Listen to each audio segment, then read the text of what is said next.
என்ன எங்கேயோ பார்த்திருக்கேன்னு சொன்னியே.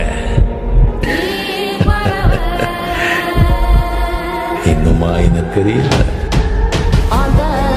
சத்தம் என்ன, சத்தம் என்ன, கொட்டாம்பூ சத்தம் என்ன, கொழவி பாடு சத்தம் என்ன, ஒத்தையில காகமுன்னு ஓங்கி கரையும் சத்தம் என்ன, ஊழிடும் நதியோட ஓயா கவல சத்தம் என்ன. எங்க வரமாட்டியோன்னு பயந்துட்டேன் மாப்ள. நானும் வர வேணாம் தான்டா நினைச்சேன். ஆனா நான் தான் உனக்கு துணை மாப்பிள்ளையா வரணும். நீ என் காலில் விழுந்து கெஞ்சினதுக்கு அப்புறம் வரலன்னா அப்புறம் தலைவனா இருக்கிறதுக்கு என்னடா மரியாதை?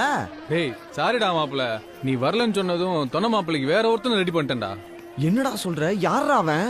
அதோ அங்க பாரு.